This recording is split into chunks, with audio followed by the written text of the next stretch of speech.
Umat Tuhan yang dikasihi Kristus, mari kita berdoa sebelum membaca dan mendengar firman Tuhan.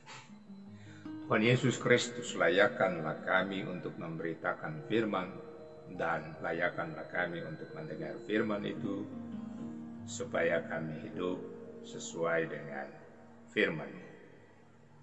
Dan kami yakini Roh Kudus menuntun kami supaya firman itu berkuasa dalam hidup kami, dan kami menjalani hidup ini karena Tuhan menuntun kami. Bersabdalah Tuhan Yesus, kami mendengarnya. Amin. Umat Tuhan, marilah kita berdiri untuk membaca Alkitab yang terambil dari surat 1 Korintus pasal 7 ayat 10 sampai ayat 11 yang menyatakan, kepada orang-orang yang telah kawin bukan aku tetapi Tuhan perintahkan, supaya seorang istri tidak boleh menceraikan suaminya. Dan jikalau ia bercerai, ia harus tetap hidup tanpa suami atau berdamai dengan suaminya, dan seorang suami tidak boleh menceraikan istrinya. Berbahagia setiap orang yang mendengar firman Allah dan melakukannya. Haleluya.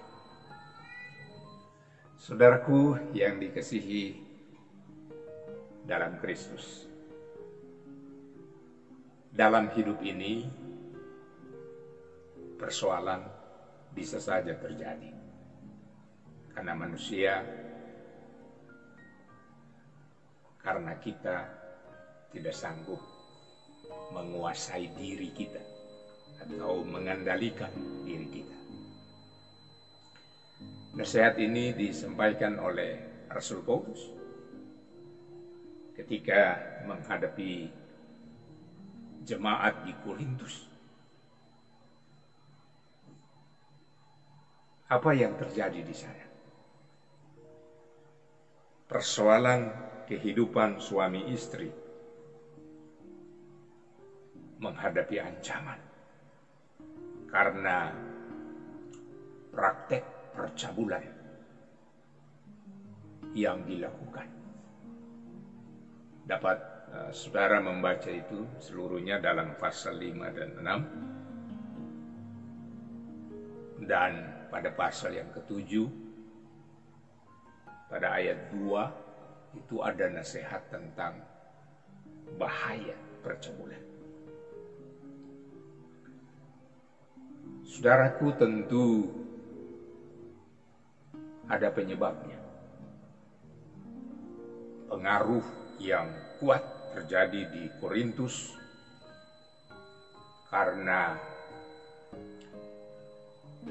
kita tahu Dewi Yunani, Afrodit, adalah Dewi cinta, Dewi kesuburan. Dengan kuil Afrodit, di tempat itu terjadi praktek prostitusi tembel atau pelacuran bakti di kuil, dan itu dilakukan secara bebas, mengakibatkan terjadi pelanggaran moral. Ini pengaruh bagi kehidupan umat Tuhan, bagi kehidupan suami istri dan jemaat Korintus pada saat itu, baik yang sudah berstatus sebagai suami istri maupun yang belum kawin menurut Rasul Paulus, atau yang sudah tidak lagi hidup sebagai suami istri, diungkapkan sebagai janda atau duda. Karena itu Rasul Paulus memberi nasihat agar waspada terhadap bahaya percabulan dan harus menguasai diri. Pada ayat 9, kalau kita membaca, dinyatakan di sana bahwa tetapi kalau mereka tidak dapat menguasai diri, baiklah mereka kawin. Sebab lebih baik kawin daripada hangus karena hawa nafsu. Saudaraku yang dikasihi, dan pada ayat yang 10 dan 11 tadi, jemaat di Korintus harus memelihara kehidupan perkawinan itu. Dinyatakan kuasai diri. Kuasai diri. Yang disampaikan Rasul Paulus supaya umat memelihara hidupnya. Membangun disiplin diri. Menjaga dirinya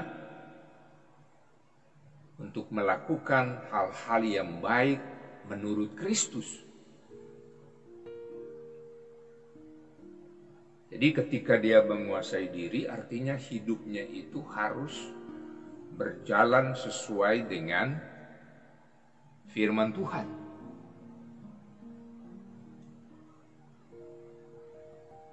Keluarga, suami istri harus membangun kehidupan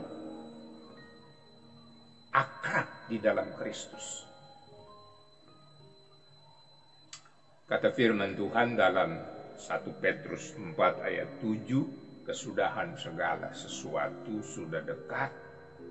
Karena itu kuasailah dirimu dan jadilah tenang supaya kamu dapat berdoa.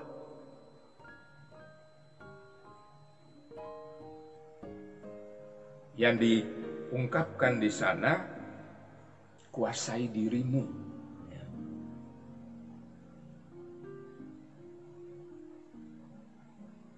Hidup menurut apa yang dinyatakan di dalam firman Allah. Jadilah tenang. Pikiran yang tenang, hati yang tenang. Hadapi persoalan dengan kepala dingin, tidak emosional. Yang berikut, untuk melakukan hal-hal itu harus didasarkan dengan doa yang tekun pada Tuhan. Dalam kehidupan seperti itu,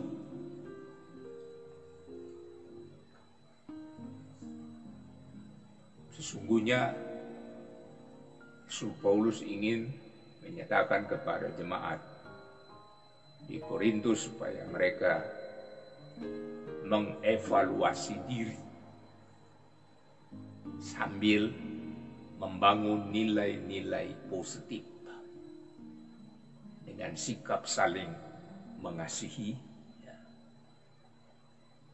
saling terbuka untuk menyelesaikan persoalan-persoalan dengan pikiran dan hati yang tenang. Saudara-saudaraku, dengan penguasaan diri kita beroleh kesabaran dan selalu siap menghadapi tantangan, baik dari dalam diri kita maupun dari luar diri kita. Tantangan-tantangan dari dalam diri kita yaitu hawa nafsu. Kita ingin lebih dari apa yang sudah kita miliki. Dari luar diri kita ada tekanan-tekanan yang luar biasa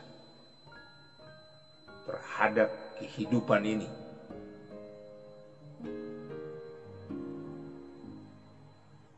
Ada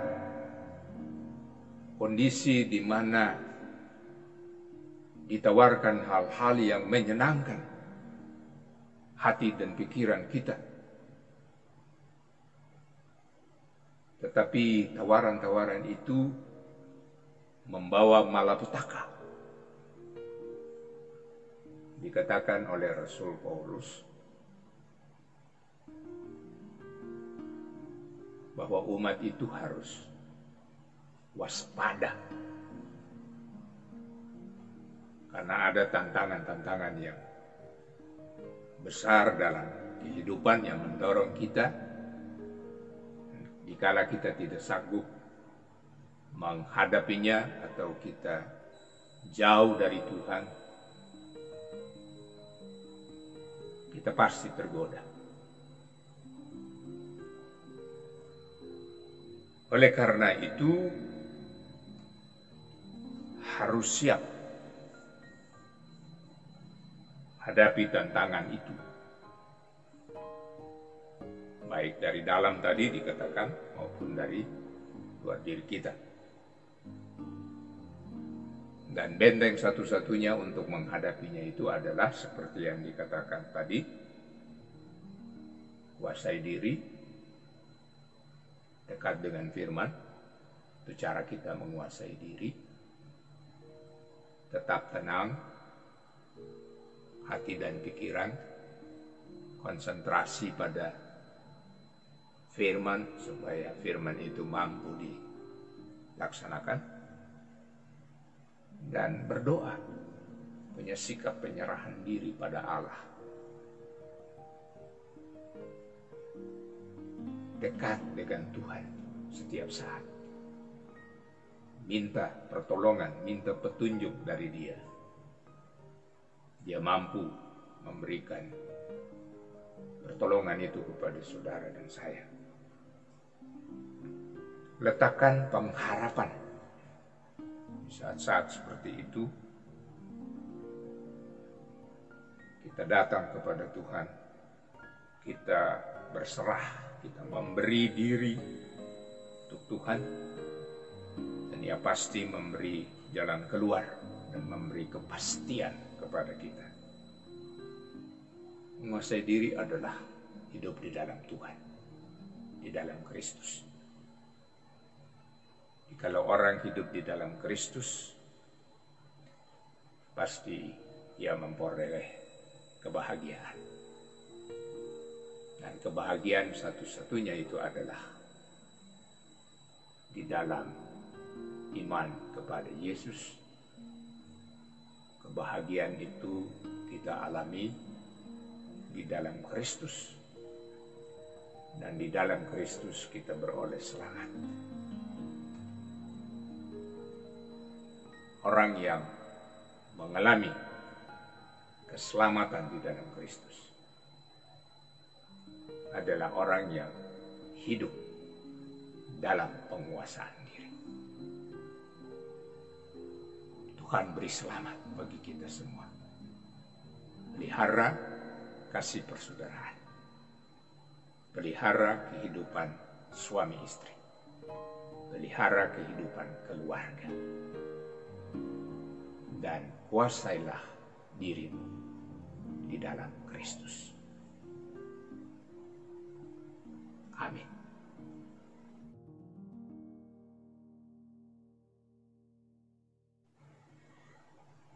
Mari kita arahkan hati dan pikiran pada Tuhan dan kita menerima berkat-Nya.